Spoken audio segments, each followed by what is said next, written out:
There's a house tucked away on the outskirts of town, shrouded in mystery and the kind of folklore that makes even the bravest of souls hesitate. Most people know it as the Carter House, a place everyone is warned to avoid. But when I was younger, I didn't take warnings seriously. My curiosity always got the best of me, and that's how I ended up in a nightmare I would never forget. Trapped in the haunted house that never let me leave.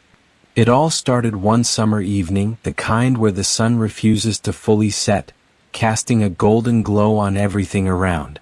My friends and I were gathered in my room, bored out of our minds. We had spent the entire day playing video games, watching movies, and exchanging ghost stories. We'd heard the rumors about the Carter House, but the tales were so ridiculous that none of us believed them. Honestly, I bet it's just some old house, my friend Greg said, tossing a bag of chips aside. People just like to scare kids with stories. No, man, Jake responded, his voice lowered as he leaned in closer. It's not just a story. My cousin's friend went there last year. She said the place is full of weird stuff, whispers, shadows, and people who've disappeared in the middle of the night. Yeah, right, I scoffed, not buying it for a second.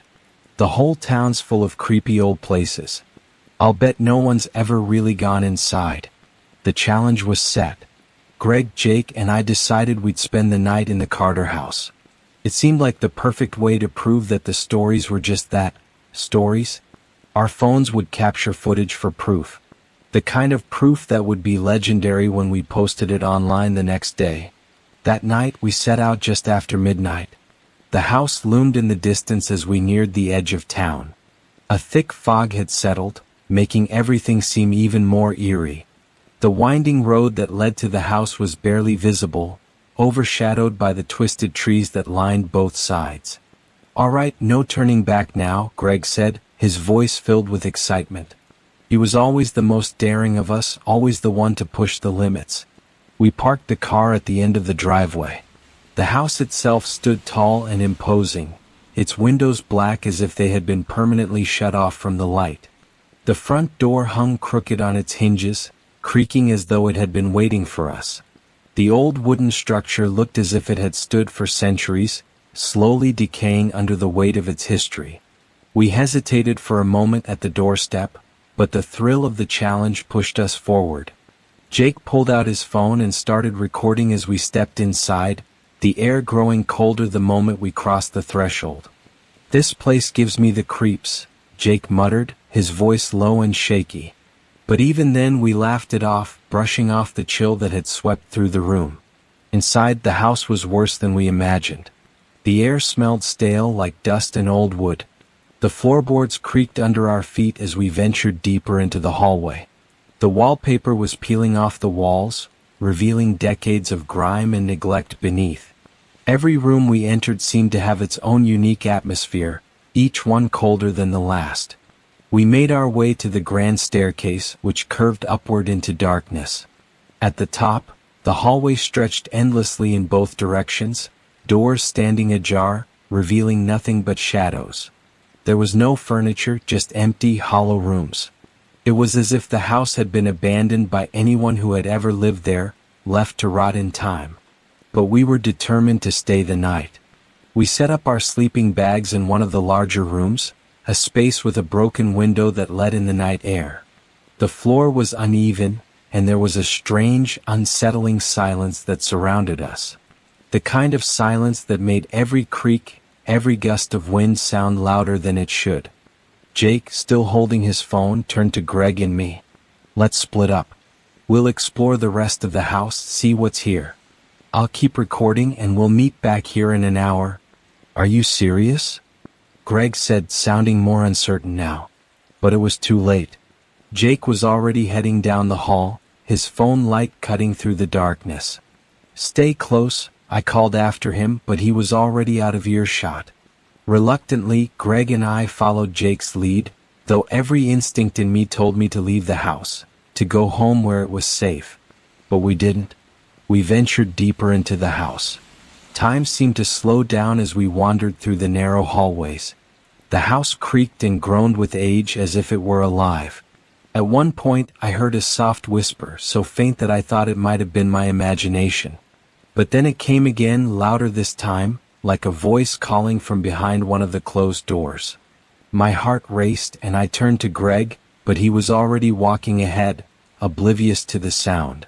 I didn't want to look behind me, but I couldn't resist. The hallway behind me stretched on, but there was nothing there. Just shadows. So many shadows. We found ourselves in a room that looked like it had once been a library, the shelves now empty, the books long since vanished. There was a heavy, oppressive feeling in the air, a feeling that we were not alone. And then I saw something that made my blood run cold. The door at the far end of the room opened slowly, a thin line of light cutting through the darkness. At first I thought it was Jake playing some kind of prank, but when I called out, there was no response. I stepped forward, my feet feeling heavier with each step. The door creaked open all the way and the light grew dimmer. On the other side, in the dimness, I could make out a figure.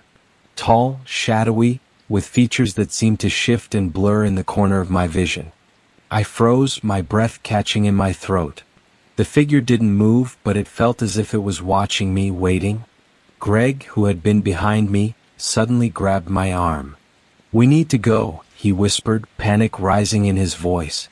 I didn't argue. We turned to leave, but the door slammed shut with a deafening bang. The sudden noise sent us both stumbling backward. We scrambled to open the door, but it wouldn't budge. No matter how hard we pulled or shoved, it stayed locked tight. We were trapped. Panic set in. I could hear Jake's voice calling out from somewhere else in the house, but it sounded distant, as if he was too far away to help. We banged on the door, screamed for help, but no one came. That's when the whispers started again, this time surrounding us. The voices were faint at first, but then they grew louder. "Leave," they whispered. "You shouldn't be here." The words repeated over and over, growing more frantic. I could feel the temperature in the room drop. My breath came out in visible clouds, and I saw Greg trembling beside me. The figure at the far end of the room began to move, its shape shifting as if it was never truly solid. It didn't walk, but glided closer, its form twisting in unnatural ways. The door shook violently as if something was trying to get in. The whispers turned into screams, deafening and terrifying. And then the figure was right in front of us, its face, if you could call it that, was a blur of blackness, with hollow eyes that stared directly into my soul. That was the last thing I remember before everything went dark. When I woke up, I was lying on the floor in the same room. The door was open, but everything around me was silent. The air had returned to normal, but the house felt different. It felt like it was alive, watching me. Greg was gone. I searched the house, calling out for him, but there was no response. The house was empty. Silent. I stumbled out, feeling the weight of the darkness behind me pulling me back. But somehow I made it outside. When I reached the car, I looked back at the house one last time. The lights in the windows flickered as though someone, or something, was watching me. I left that night, but the Carter house never truly let me go. The nightmares, the whispers, the feeling of being followed, they never stopped. Every time I closed my eyes, I saw that shadowy figure, heard the whispers that begged me to come back. The house had claimed me, and I knew it would never let me leave.